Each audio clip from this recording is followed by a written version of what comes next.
Hello friends, welcome to the session on software construction essentials. In this session, we will be discussing about various operations that can be performed on the sets. Friends, as you know that the set theory plays very important role in computer science.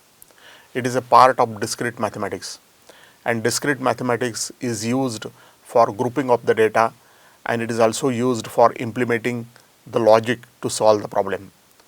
So, in the earlier session, we have already discussed what we mean by the set. We have seen the definition of the set, and also we have seen the variety of sets or different types of sets. In this session, we will discuss the different operations that can be performed on the set. Friends, as you know that I am recording this session for PSS Central Institute of Vocational Education, and these sessions are recorded for the course Junior Software Developer. So, students can make an access to these sessions. They can learn computer science through these videos, and if they have any difficulty, then they can ask me questions even online also. Students from other faculties or students from other courses can also make an access to these sessions in order to learn the computer science.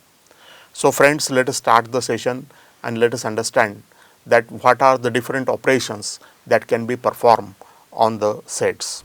So suppose we have been given a set A, and suppose there are two elements in the set A, and the elements are 1, 3, and suppose we have been given another set B, and there are three elements in the set, and these elements are 2, 3 and 9, and suppose there is another set C, and this set has two elements, and these elements are 3, 9. Now, in order to understand the different operations on the sets, initially we will take some example of three sets A, B and C.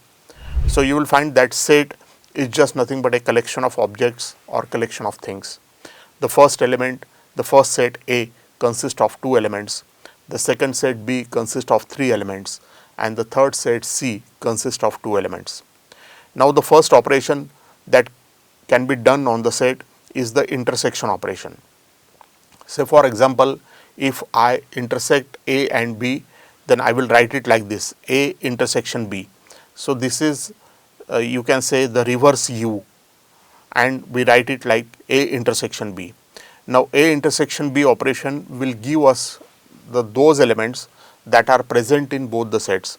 So you will find that the element 3 is being present in the set A, as well as it is present in the set B, and this is the only element that is present in both the sets A and B, and therefore A intersection B will give me the result 3. So this is a set which is consisting of only one element 3. The another operation that we can perform is the union operation. Union operation, whenever we want to indicate, then we can make the use of U in order to indicate this operation. Now, whenever we perform the union operation between the two sets A and B, that is A union B, then you will find that we will have a set, and it is a collection of elements that are present in A or in the set B.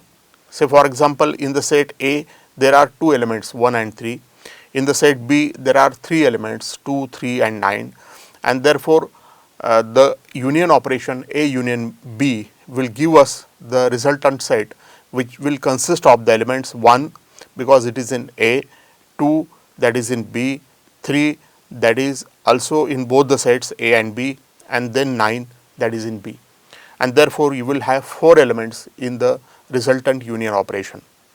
Then whenever we want to perform the operation such as proper subset, then you will find that we will give us the result where a set is contained within the another set. So you can say that from the above examples, C is a proper subset of B because C is consisting of 3 and 9, and B is consisting of 2, 3 and 9. That is, one extra element is there in B, and therefore we can say that C is a proper subset of B. As far as the subset is concerned, then one can easily observe that the set which is consisting of only one element 1 is a subset of A, or 1, 3 is also subset of A. So a set that is contained in or is equal to another set can be called as a subset. Now there is a concept or operation called as a not a proper subset. Say for example, if I have a set 1 comma 3, then you can say that it is not a proper subset of A itself. Why? Because the set that is not contained in the another set is to be called as a proper subset. Now we can have the concept of superset, and you will find that whenever we have been given the set B and C, then you can say that B is the superset of C, because B is consisting of all the elements of C, and apart from that it has an additional element, and therefore you will find that B is a superset of C. Then whenever we have been given a certain element such as 3, we can check whether it belongs to A or not. You will find that 3 is an element of A, because it is consisting of two elements 1 comma 3, and therefore 3 belongs to A, and it is written like this 3, then this is the belonging symbol, belongs to A. And similarly we can say that 4 doesn't belongs to A, because A is consisting of only two elements 1 comma 3, and therefore we say 4 doesn't belong. So whenever we want to say doesn't belong, then we draw the belong symbol and then we will put a slash on it, so it indicates that it doesn't belong to the set A. There are diagrams, and these are very popular diagrams called as the Venn diagrams, and it is possible that whenever we have been given a set, then that can be represented by equation. Also the sets can be represented by the help of diagrams, and these diagrams are called as the Venn diagrams. So whenever we want to represent any given set graphically, then that can be represented by making the use of the Venn diagrams. And it is possible that whenever we perform any operation on the set, then those operations can also be drawn in graphical form by using the Venn diagram. Now suppose whenever we have been given the two sets A and B, and now suppose we want to indicate the intersection operation. So the first circle represents the set A, the first circle represents the set A, another circle represents the set B. Now you will find that these two sets will cross each other to certain part, and that part represents the intersection operation. Now whenever we have the set A and whenever we have the set B, then all the elements of set A and B will belong to the union operation, and therefore you will find that this green part will indicate that this is a union operation where all the elements of A and B are included in the union operation. Whenever we say that everything not in A or A dash, then we have been given a set A, suppose this is the white circle, and this is a circle, another circle which is A complement. So you will find that not in A is being indicated by the remaining part of A. Then we have the operations such as A intersection complement of B. So whenever we have been given any set A, and whenever we want to write its complement, then normally we write it like A dash, or sometimes we put the complement symbol such as a single line on the head of A. So both way you can implement the complement operation.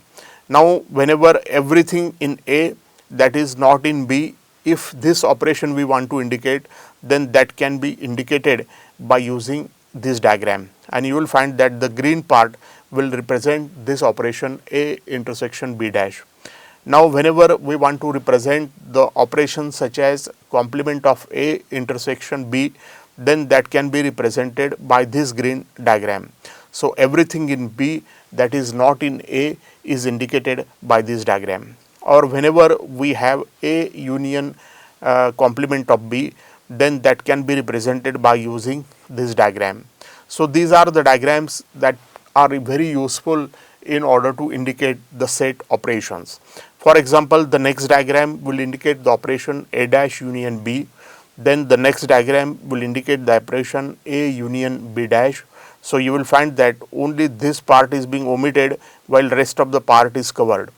And then the last diagram is A dash intersection B dash, where you will find that all the elements of the set A and all the elements of the set B are excluded, and therefore nothing is being contained, only outside the universe is being contained within the diagram. So thank you friends for viewing the session. Hopefully you have understood what are the different operations that we can perform on the set, and also we have seen some examples through which we can understand these operations. Thank you all for viewing the session.